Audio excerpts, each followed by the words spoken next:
Hoje estamos de volta aqui na rua André Cavalcante, sede do Sindicato dos Vigilantes aqui do município do Rio de Janeiro, para a entrevista com o presidente Antônio Carlos.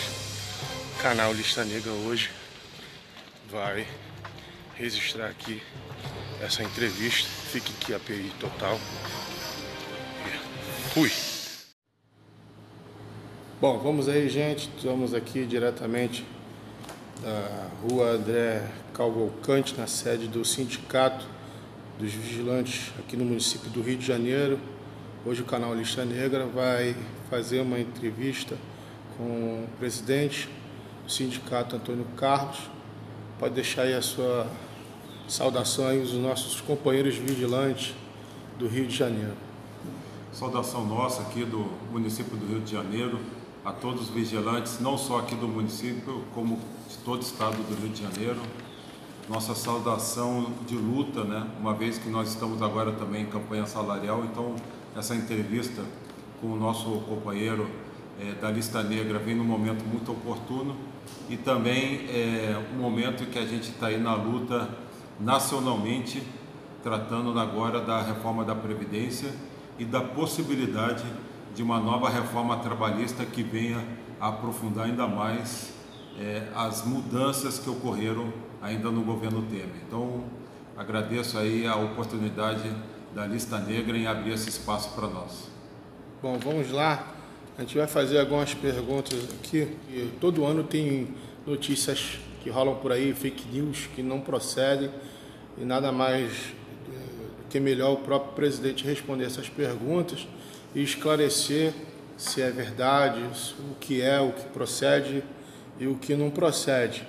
A gente vai começar aqui com a primeira pergunta sobre as negociações que têm sido aí feitas por parte do sindicato com os diálogos com os patronais. Então a primeira pergunta é o seguinte: quais são os avanços de benefício para 2019 que o Sindicato dos Vigilantes do município do Rio de Janeiro tem dialogado com a classe patronal? Ribeiro, esse ano, quando nós fizemos aqui a primeira assembleia para dar início à campanha salarial, ainda no ano passado, a maior palavra de ordem, aquilo que ficou que foi mais enfatizado por todos os trabalhadores que vieram à assembleia e que discutiram com a gente, é a ideia da manutenção das conquistas que nós já temos em convenção coletiva. Porque com a reforma trabalhista que aconteceu no governo Temer, que alterou profundamente a CLT, uma questão que pesou muito contra a luta dos trabalhadores e contra a luta sindical foi a mudança que impede que uma convenção coletiva tenha uma vigência maior do que a estabelecida no seu prazo de validade. Então, por exemplo, a nossa convenção ela é de março de 2018 a março de 2019, 1º de março de 2019. E quando for dia 1º de março de 2019, se nós não tivermos uma nova convenção coletiva assinada, a nossa convenção atual perde a vigência e nós ficamos sem convenção até que uma nova convenção seja assinada. Então, esse período em que a nossa convenção atual não vai ter mais vigência, até que se assine uma nova, a categoria fica desprotegida, fica descoberta da proteção que uma convenção coletiva traz aos trabalhadores. Então, essa questão nos preocupa muito, porque ela é muito perversa para a luta dos trabalhadores, para a luta sindical. Por quê? Porque se você chega no dia 1º de março, fica sem convenção, tudo aquilo que a gente foi conquistando ao longo de anos, através da convenção coletiva, deixa de ter validade. E nós vamos só ter a proteção daquilo que está na lei. Aquilo que estiver em convenção coletiva não tem validade até que se assine uma nova. Então, a nossa grande questão desde o ano passado foi começar as negociações salariais o mais rápido possível para que o quanto antes a gente consiga assinar uma nova convenção. Nós estamos em fevereiro e ainda não conseguimos avançar o suficiente para assinar uma nova convenção. Porém, o que mais nos preocupa nesse momento, conforme eu falei, é garantir o que nós já temos. O ano passado nós tivemos uma dificuldade muito grande, porque foi a primeira negociação depois da reforma trabalhista, que entrou em vigência em novembro de 2017, e o ano passado nós tivemos uma negociação muito dura, porém essa negociação foi muito importante, porque ela foi um marco para a categoria aqui do Rio de Janeiro, porque através da convenção coletiva nós conseguimos impedir muitas covardias da reforma trabalhista. A exemplo do contrato intermitente, que é aquele contrato que a empresa assina a tua carteira, te manda para casa e só vai pagar no final do mês aquele tempo que você trabalhou. Se você trabalhou um dia, te paga um dia. Se você trabalhou 2 horas, te paga 2 horas, nada além disso. Então a gente conseguiu impedir o contrato intermitente, conseguimos amarrar o contrato parcial, porque o contrato parcial, a jornada parcial, veio na época ainda do governo Fernando Henrique. Na reforma trabalhista do governo Temer, ele ampliou a jornada parcial, podendo o vigilante trabalhar de 5 até 6 horas por dia como vigilante parcial, recebendo bem menos do que o piso, e nós conseguimos impedir algumas coisas que estavam na lei sobre jornada parcial. Conseguimos garantir um ticket e conseguimos garantir uma jornada de 5 horas. Se o vigilante trabalha 1, 2, 3, 4, ele vai sempre receber como 5 horas. E ele não pode trabalhar 6 horas. Ele não pode trabalhar 6 horas. A lei autoriza ele trabalhar 6 horas, porque a lei diz que ele pode trabalhar 5 e ainda fazer hora extra. A nossa convenção diz que não, pode trabalhar no máximo 5 horas. Por quê? Porque muitos bancos hoje estão querendo substituir o vigilante bancário pelo vigilante parcial. Contrata o vigilante parcial para trabalhar 6 horas por dia, paga ele como parcial e ele substitui o vigilante bancário. Pela nossa convenção coletiva, né, o Rio de Janeiro, Campos, Macaé, Nova Friburgo, os sindicatos, a maior parte dos sindicatos da Baixada, Angra dos Reis, Volta Redonda, isso não pode. Alguns poucos municípios é que pode, porque não colocaram nada na convenção, mas nessa grande massa, 90% do estado do Rio de Janeiro não pode esse tipo de jornada parcial nos bancos. Por isso que os bancos tentaram implantar isso aqui no estado do Rio de Janeiro e não conseguiram. Vão implantar em outros estados, mas aqui no estado do Rio de Janeiro não, porque a nossa convenção não permite. Por isso que é tão importante a gente logo assinar uma nova convenção coletiva para ter essas garantias na nossa convenção. Então, nesse momento, diante de tantas dificuldades, a resistência e a manutenção daquilo que nós já conquistamos é o mais importante. Muito bem. E me diz uma coisa, então o vigilante hoje aqui no estado do Rio de Janeiro, ele pode ficar tranquilo com semelhante a esse assunto de contratação parcial, porque até então chegou informações que o Banco do Brasil e Caixa Econômica estavam tentando reverter essa situação e empurrar de goela abaixo aí para ter esse tipo de contratação aí, e o vigilante acaba ganhando menos do que o piso, né? Isso. Nós tivemos essa notícia que eles queriam implantar jornada parcial para todos os vigilantes bancários aqui no estado do Rio de Janeiro e em outros estados também. Porém, aqui no estado do Rio de Janeiro já foi apresentadas as convenções do município do Rio e de outras que eu já falei, que são filiadas à federação, mostrando a eles que aqui no estado do Rio de Janeiro não pode implantar esse tipo de trabalho, esse tipo de escala aqui no Rio de Janeiro. É lógico que a gente sempre tem que estar vigilante, porque o direito, ele não ampara a quem dorme. Se dormiu, eles vão puxar do teu tapete. Então nós estamos em cima, cobrando, vigiando, olhando para que não faça esse tipo de covardia aqui, porque a nossa convenção não autoriza. Mas é que negócio, é sempre um processo de luta, ainda que o direito esteja na sua mão, através da convenção coletiva, se você não cobra, eles passam por cima. Assim como nós tivemos que fazer no Banco Santander, que colocava o vigilante para almoçar, ou antes da abertura da agência, ou depois do encerramento da agência. Ainda que seja um absurdo e que não fosse possível devido às próprias normas já existentes, nós tivemos que ir à luta e impedir, e hoje conseguimos estabelecer uma regra em convenção coletiva que impede não só o Santander, como qualquer outro banco, de praticar esse tipo de hora de almoço. Então, o direito está com a gente, mas esse direito, para ser respeitado, é uma luta diária que nós temos que manter. O direito não abriga a quem dorme, e a gente nunca pode dormir. A luta dos trabalhadores é diária e é todos os dias. Pois bem, a informação também que chegou até nós dentro do que se diz aí tocante o diálogo ao patronal, o que o senhor pode dizer se procede a informação, se houve algum diálogo em termos de benefício para os vigilantes nas férias ter direito a alguns dias de ticket, de alimentação? Isso foi conversado realmente? Pode esclarecer esse assunto?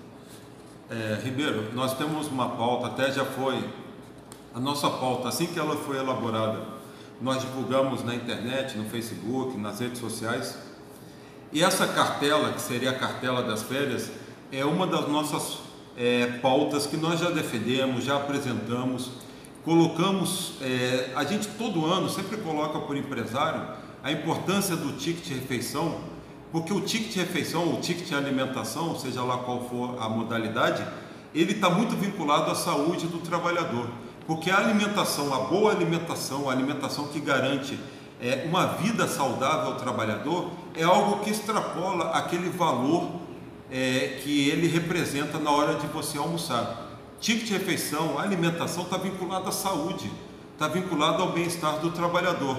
Por isso que nós defendemos que nas férias o trabalhador também tenha direito ao ticket de refeição, porque nas férias ele também almoça, nas férias ele também precisa comprar os alimentos para a família dele. Por isso a gente está defendendo já há algum tempo essa cartela, já foi colocado à mesa, já defendemos, estamos lutando por isso e realmente esse é um dos pontos da nossa pauta a ser discutida com os patrões. Nós chegamos a pensar numa cartela que seria paga no final do ano, como uma cartela 13º, uma cartela que viria a ser somada no final do ano. Depois, discutindo melhor entre os sindicatos filiados à federação, nós compreendemos que seria melhor nas férias, porque é aquele momento em que o trabalhador não recebe ticket de refeição. Então, a nossa defesa de ser nas férias, primeiro, porque aí a empresa vai pagando durante o ano todo, evita de acumular isso só no final do ano, e aí, além de ter problema com o 13º, a gente ia ter problema com cartela, essa cartela a mais que viria no final do ano. Então a gente achou melhor nas férias e estamos defendendo essa pauta aí nas nossas negociações. Existe critérios para o vigilante ter, se for no caso concretizado, assinado isso aí, existe critérios aí por parte do vigilante para obter esse benefício, se for aprovado? Sim, você tocou num ponto que é essencial. Tudo que a gente pede em termos de direitos a mais, geralmente os patrões querem vincular a assiduidade, a não falta do trabalhador ao trabalho. Isso já aconteceu até naquela antiga discussão da cesta básica, se o vigilante não faltar, ele ganha a cesta básica. Só que nós temos uma resistência com relação a essa questão da assiduidade, porque é o seguinte, a falta sem justificativa e a falta com justificativa, com atestado médico, são duas faltas bem diferentes. Então, o patrão queria dizer o seguinte, olha, a gente pode até discutir a cartela, mas ele não pode ter nenhuma falta. Não, peraí, a falta para atestado médico não pode impedir ele de ganhar a cartela, porque ele sempre alega que é uma quantidade muito grande de atestados médicos. Só que a gente entende que o atestado médico ele não pode ser impedido, não se pode incentivar o trabalhador a não ir no médico, a não ter atestado médico, porque a gente sempre parte da ideia de que quando o trabalhador procura o médico, é porque ele precisa cuidar da saúde dele. Então assim, vai dar uma cartela só para quem não faltou mesmo com atestado. Aí você força o trabalhador a não cuidar da saúde. Mesmo que ele esteja doente, não, eu não vou no médico, porque se eu trazer um atestado, eu perco a minha cartela de férias, por exemplo, ou perco a minha cesta básica. Então, a gente tem muito cuidado nessa discussão Porque muitas vezes aquilo que pode ser um a mais, uma gratificação a mais ao trabalhador que não falta, pode acabar sendo também um incentivo para que o trabalhador não cuide da sua saúde. Isso nós não queremos, até porque a gente está brigando para ter um atendimento médico para a categoria, né, para que ela possa cuidar da sua saúde, possa cuidar do seu corpo, possa cuidar do seu instrumento de trabalho, que é a sua mente e o seu corpo. Como que a gente agora vai dizer que ele só ganha isso se ele não tiver nenhum atestado médico ou não tiver nenhum tipo de falta? Então a gente está defendendo esses direitos, mas nós já colocamos o seguinte, que a gente defende que qualquer tipo de diminuição no número de tickets refeição numa possível cartela das férias seja proporcional àquelas faltas que estão estabelecidas na CLT para as férias. Até 6 faltas não compromete. A partir de 6 faltas o desconto ele é gradativo e não perde ou ganha tudo de uma vez só, entendeu? Teve uma falta, perdeu tudo. Não, isso eles já colocaram, nós discordamos, nós consideramos que as coisas têm que ser feitas com razão, com proporcionalidade, com razoabilidade. Ou seja, faltou a partir de 6, que nem está na CLT, pede uma quantidade de tickets e não tudo. Certo. Bom, vamos lá. A segunda pergunta aqui é o seguinte: o porquê as empresas de segurança privada não têm aberto em seu quadro funcional um número maior para a cota de contratação de vigilantes feminina?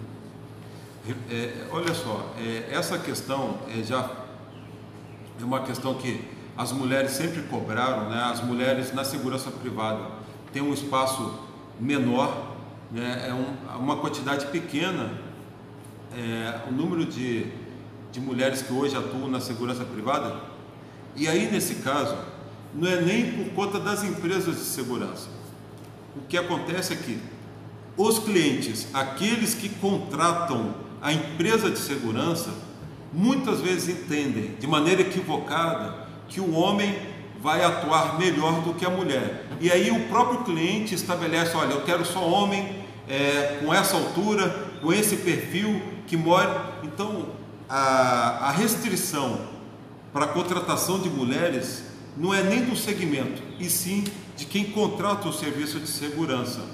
Então o nosso trabalho é pela conscientização das empresas que contratam serviço de segurança, os bancos, a indústria, os hospitais, de que a mulher atua tão bem quanto o homem, porque o que existe de mais importante na segurança privada é o aspecto da prevenção, é da atuação antecipada.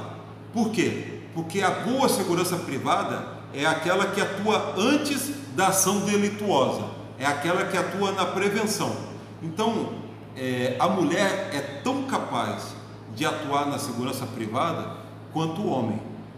Uma segurança privada que seja inteligente, que atue com planejamento, que atue na prevenção, que atue de forma integrada com outros sistemas de segurança, essa é a boa segurança privada.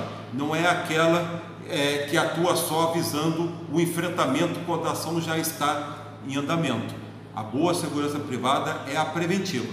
Assim como na medicina, a melhor medicina que existe é a preventiva, na segurança privada também. Então, infelizmente, existe essa restrição que nós temos que mudar essa visão de que o homem talvez esteja mais capacitado que a mulher. A gente tem que mostrar que a mulher é tão capacitada, e nós temos que trabalhar realmente para abrir mais espaço para a mulher na segurança privada.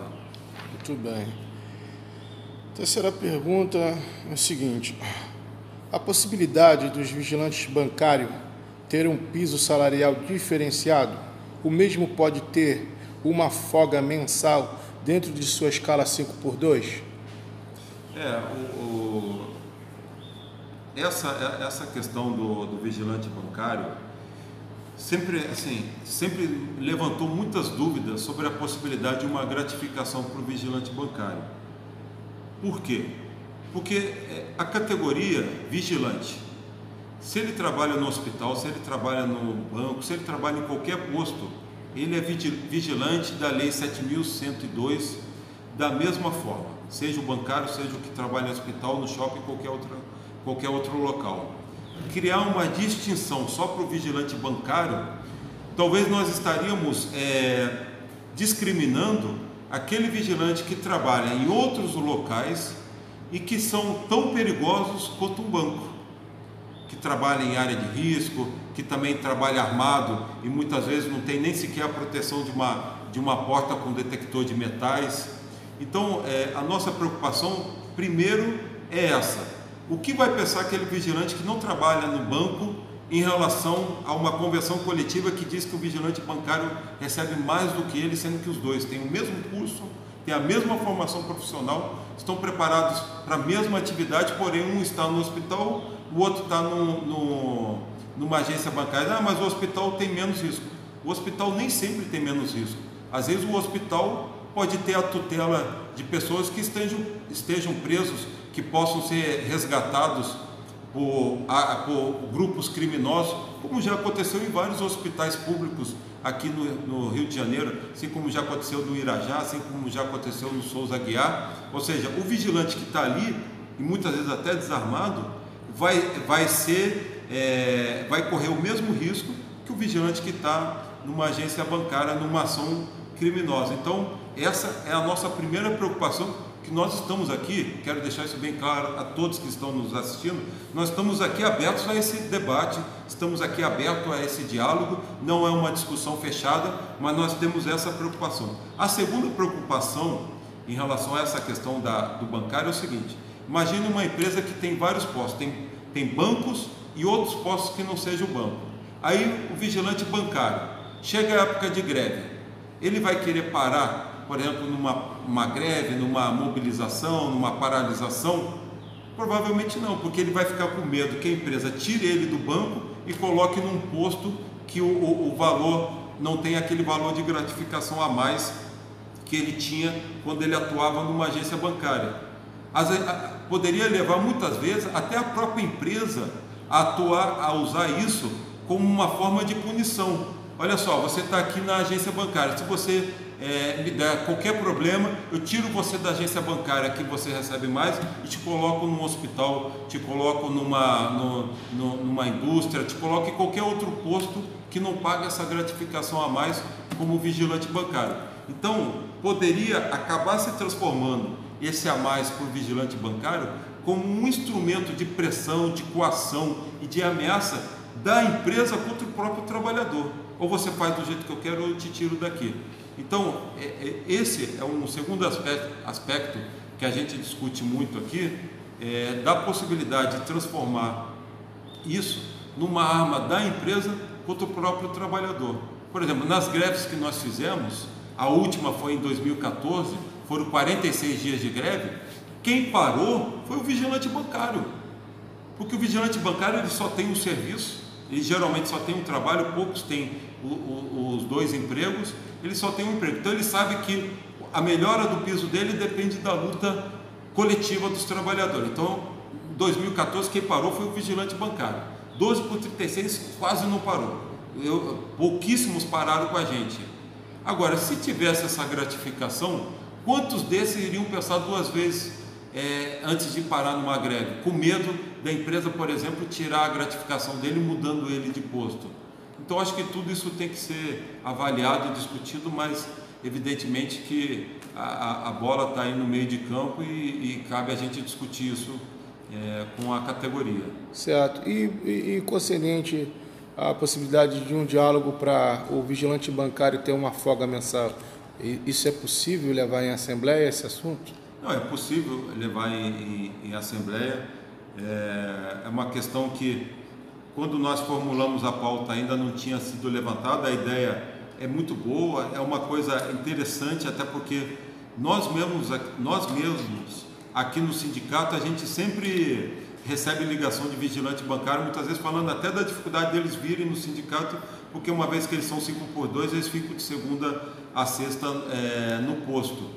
E não só aqui para vir no sindicato, como para resolver outros problemas de família, problemas de documentação, enfim, uma série de coisas.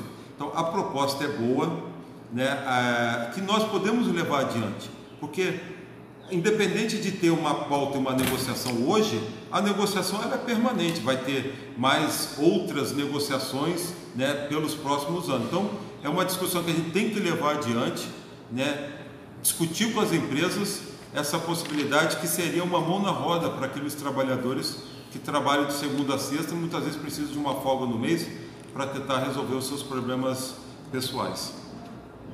Certo. Vamos lá. Estatuto da Segurança Privada. Esse ano, quais informações que tem? Ele entra em vigor? E se for aprovado, quais as melhorias que terão os profissionais de segurança privada? Olha, eu falo até com tristeza sobre esse assunto do Estatuto da Segurança Privada, porque nós aqui do Estado do Rio de Janeiro, da Federação dos Vigilantes, lutamos muito na Câmara dos Deputados para conseguir mudar diversos artigos dessa legislação. Visitamos o gabinete dos deputados, mandamos documentos para as assessorias parlamentares, procuramos as lideranças dos partidos, porém, meia dúzia apenas de deputados realmente abraçaram a nossa causa quando ainda estava na Câmara dos Deputados para tentar mudar o texto do que hoje nós conhecemos como o Estatuto da Segurança Privada. Qual era o nosso principal enfoque? Melhorar o armamento. E quando eu falo armamento, não é que, conforme nós conversamos com muitos deputados e líderes de bancada, não é que nós estejamos aqui querendo um armamento de maior potencial para que o vigilante fique trocando tiro na rua. Não é isso. Nós entendemos que o armamento na segurança privada é como um equipamento de proteção individual. É aquele equipamento que vai permitir a maior chance de sobrevivência do vigilante. Porque o vigilante bem armado, ele tem muito mais chance, muitas vezes, de se evadir de uma tentativa de assalto, muitas vezes de inibir até mesmo que o assalto aconteça devido a um melhor armamento.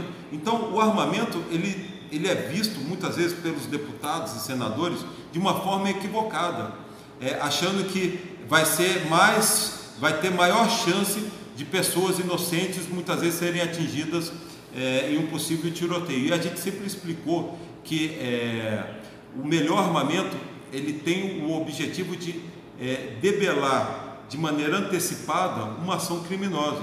E em algumas situações, principalmente na escolta, no transporte de valores, muitas vezes permitir com que os vigilantes sobrevivam a um ataque criminoso feito, por exemplo, com fuzil.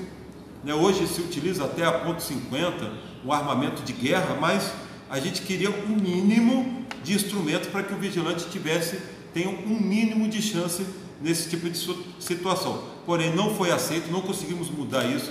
Tentamos garantir a blindagem para a escolta armada, tentamos garantir um efetivo mínimo de vigilantes na escolta armada, que hoje a escolta armada só atua com 2 vigilantes, carro 1.0, sem manutenção, que muitas vezes faz a escolta de cargas valiosas com apenas 2 vigilantes. Tentamos mudar isso para que seja caminhoneta, blindada, com pelo menos, no mínimo, 4 vigilantes, conforme está na portaria da Polícia Federal. No entanto, não conseguimos isso, pelo texto atual, a blindagem ela é facultativa, ela não é obrigatória, ela é facultativa.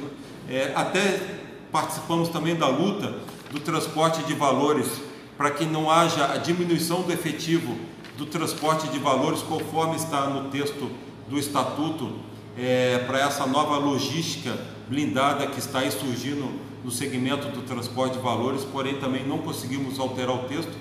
E pior, brigamos muito com a ideia que vem nova no Estatuto da arma de menor potencial ofensivo para os vigilantes bancários, porque o texto, pela forma que está lá no projeto de lei que está para ser aprovado, é possível o vigilante atuar com uma taser dentro do banco sem uma arma de fogo, sem um revólver, sem uma pistola, sem nada. Isso está previsto no texto.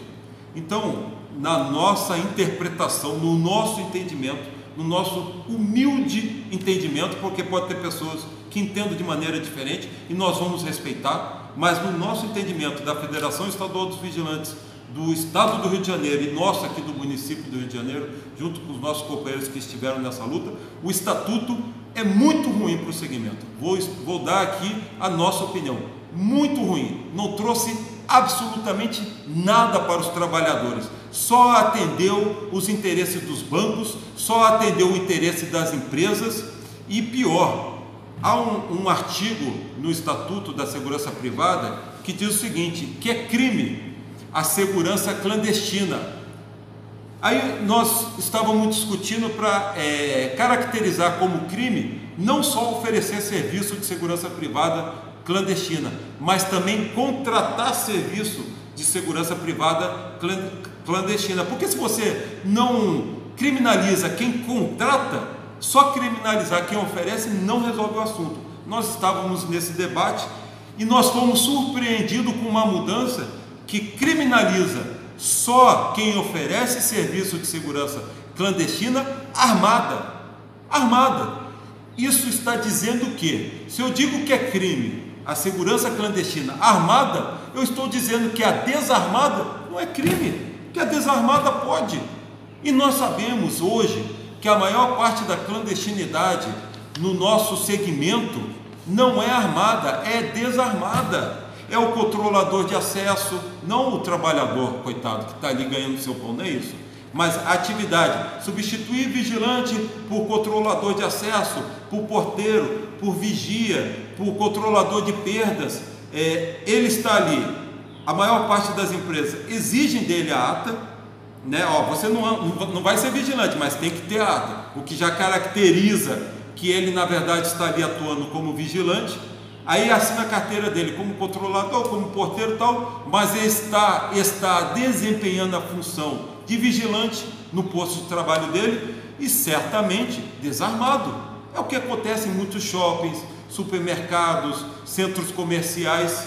Então o Estatuto da Segurança Privada vem para firmar uma posição muito ruim para o segmento, que vai fortalecer ainda mais a substituição do vigilante pelo o porteiro, o controlador de acesso, pessoas que, desculpa, mas não estão capacitadas para desempenhar a função do vigilante e não vão receber os direitos do vigilante.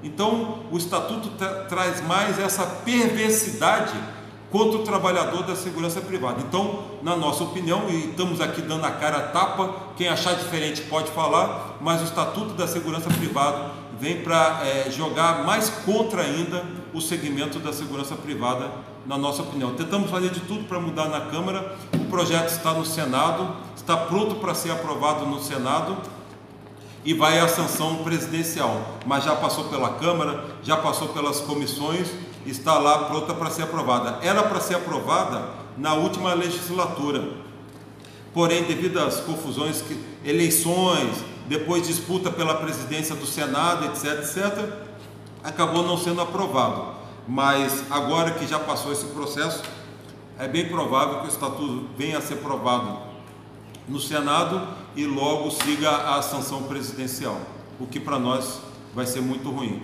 E quero só fazer um último adendo. Uma vez que o projeto teve início no Senado, foi para a Câmara e voltou para o Senado, no Senado você não pode mudar texto. Você até pode tirar artigo, mudar o texto do artigo você não pode mudar. Então essas mudanças que nós tanto lutamos para acontecer na Câmara, não tem como acontecer no Senado nesse momento, infelizmente. Vamos lá. O assunto que surge todo ano surge esse assunto aqui e é espalhado em rede social. O tema é polícia privada. O que tem de realidade nesse assunto? Procede ou é totalmente falso?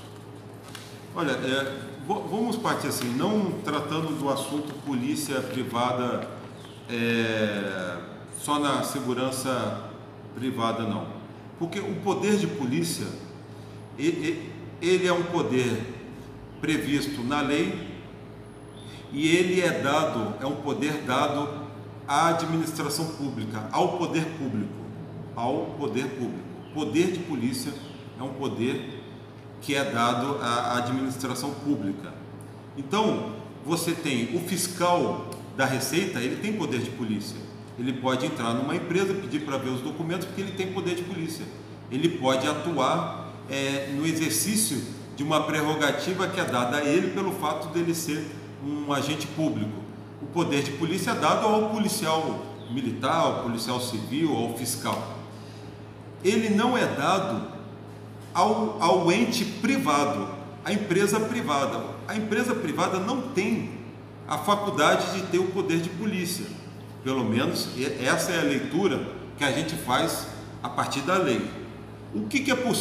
Quando que é possível um ente privado, uma empresa privada, ter o poder de polícia? Vou citar um exemplo. No caso, quando essa empresa privada tem uma concessão pública, a exemplo do metrô. Metrô ou, por exemplo, a Supervia. São empresas privadas que têm uma concessão pública. A concessão do metrô, a concessão de administrar o metrô, que é um serviço público, ou, no caso da Supervia, o serviço de trem, que é um serviço público que é administrado por uma empresa privada. Nesses dois casos, no caso, por exemplo, dos metroviários, existe uma lei que dá ao vigilante do metrô o poder de polícia dentro das dependências do metrô. Então, o metrô, que é uma empresa privada, ali naquele momento está atuando como se fosse um ente público, porque ele tem uma concessão pública. E dentro daquele espaço do metrô, o vigilante que foi contratado pelo metrô tem o poder de polícia, mas tem o poder de polícia só dentro daquele espaço do metrô. E isso foi dado a partir de uma lei que garante esse poder aos vigilantes que trabalham e são contratados pelo metrô. Isso é uma lei estadual, no caso, né?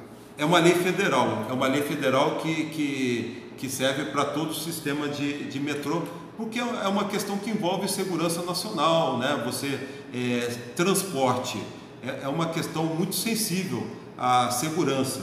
Então, é dado esse poder. Agora, qualquer coisa além disso, pelo menos assim, juridicamente, a gente não vê nenhuma possibilidade de uma polícia privada em vista dessas características todas que nós discutimos aqui. Posso até citar como exemplo a grande questão que era da Guarda Municipal aqui no Rio de Janeiro, porque a Guarda Municipal ele era CLTista, contratado pela Empresa Municipal de Vigilância. Ele não era contratado diretamente pela Prefeitura e nem ele era estatutário. Quantas notícias nós lemos de Guarda Municipal que teve problemas com policiais, com o Ministério Público, com Justiça, porque eles entendiam que o Guarda Municipal não podia aplicar multa, porque a multa é poder de polícia, e o poder de polícia só é dado a agentes públicos. Por isso até que transformaram a Guarda Municipal de CLTista em estatutário. Deixou de ser CLTista e passou a ser estatutário para poder exercer o poder de polícia, que nesse caso seria o poder de aplicar multas. Então, assim, nesse ambiente jurídico, tudo que a gente lê, né, não nos cria a possibilidade da polícia privada, a não ser que haja algo muito novo ou que a gente desconheça completamente que possa dar um embasamento legal a essa proposta de polícia privada. Muito bem. Então, só para ressaltar aqui, as empresas de segurança que têm seus vigilantes contratados em outros postos, como banco, hospitais e etc., não existe essa nomenclatura, vamos dizer assim, de o vigilante deixar de ter o título de vigilante para ser polícia privada. Não. Na sua identificação, a CNV continua avaliando como Carteira Nacional de Vigilante. Sim. Nesse momento é a única coisa que tem. Não vi nunca nenhum projeto que levasse a essa possibilidade do vigilante que está ali dentro de um banco, que está ali no hospital, em qualquer outro lugar, ser tido como polícia privada. Nunca encontrei. Me permito até citar mais um exemplo aos companheiros. Antes da atual portaria 3.233 da Polícia Federal, O SPP, o Segurança Pessoal Privada, né, todo mundo sabe o que é o SPP, ele antes era ASPP, Agente de Segurança Pessoal Privada. Os mais antigos vão se lembrar, ASPP, Agente de Segurança Pessoal Privada. A Polícia Federal retirou a palavra agente, retirou. Aí falou assim, a partir de agora é só SPP. Por quê? Porque a Polícia Federal entende que a palavra agente só pode ser utilizada no caso de agente policial.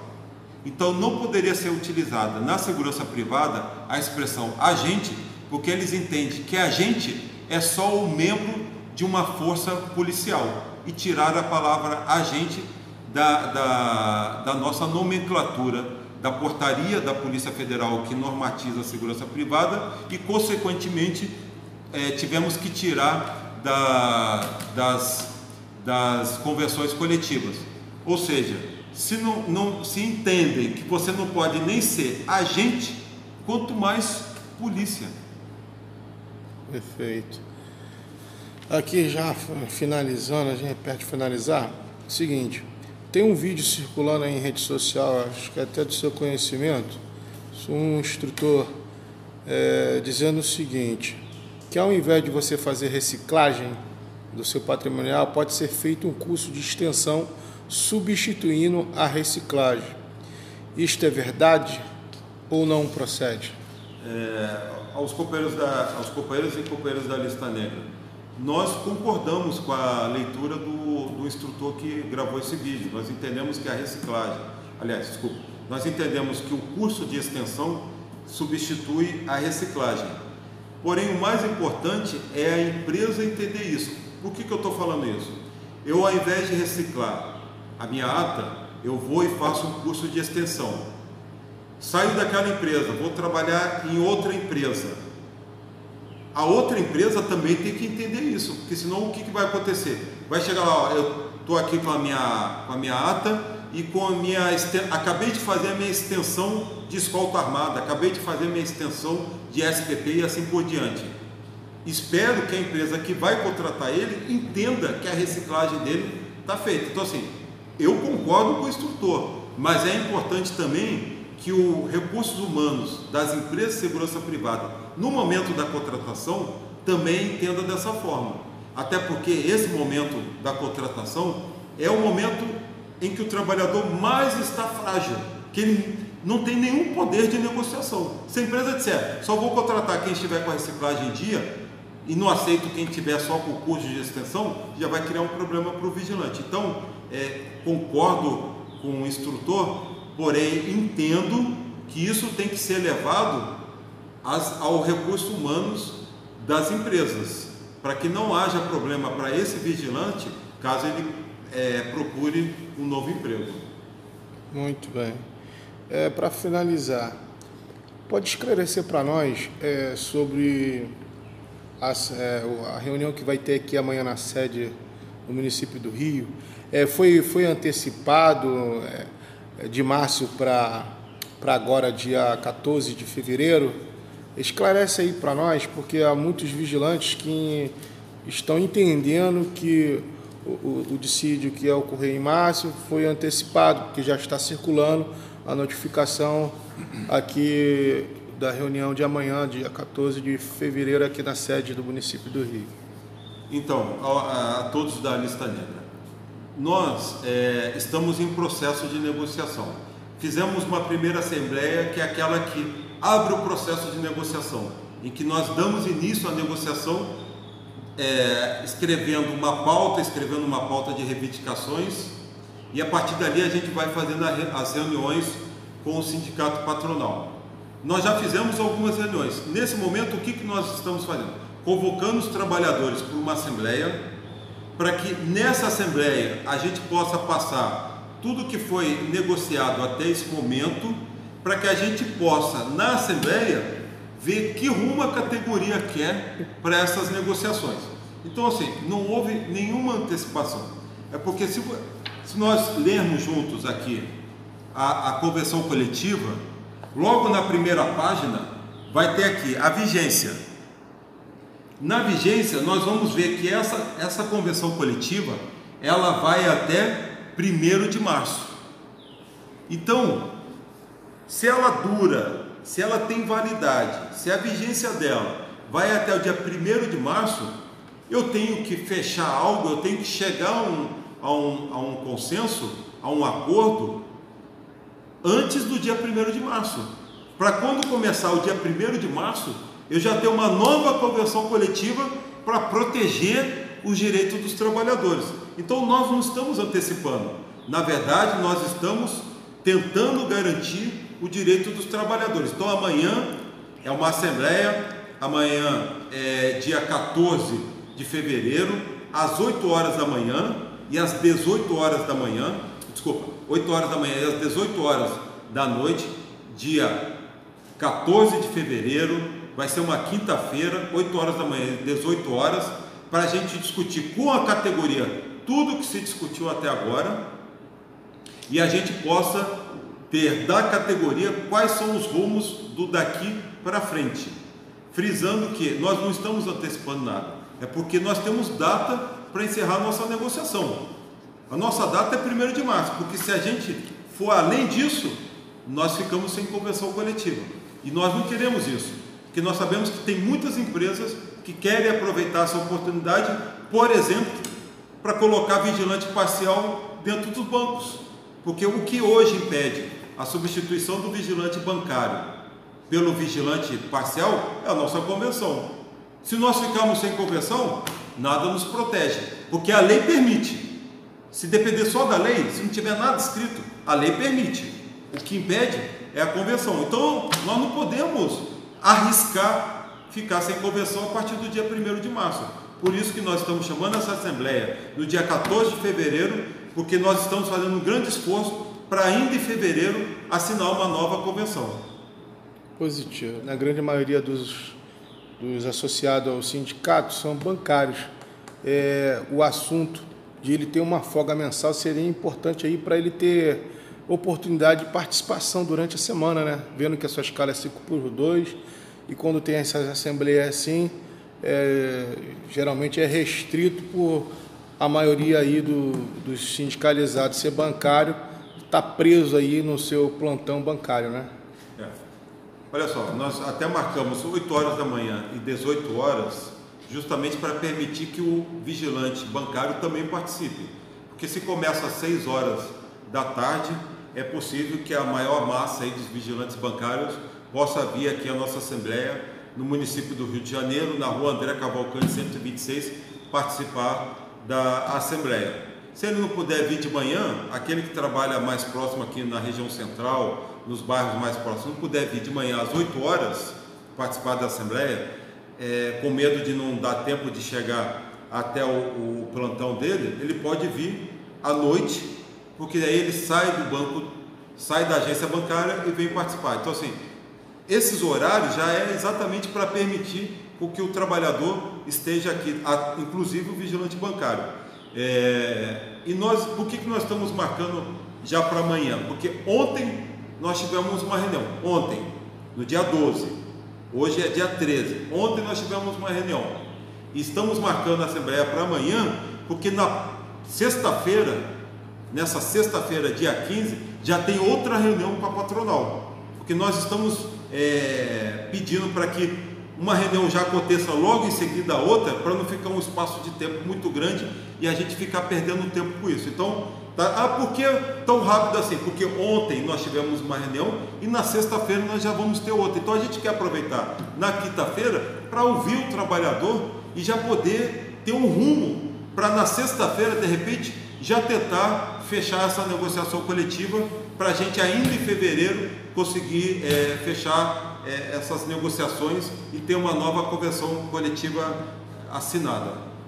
Bom, está dito então aí a palavra do presidente do sindicato do município do Rio de Janeiro aqui dos vigilantes, tá dada a convocação aí. Agradeço aí, presidente Antônio Carlos, por ter concedido aí essa entrevista ao canal no YouTube Lista Negra Ocorrência.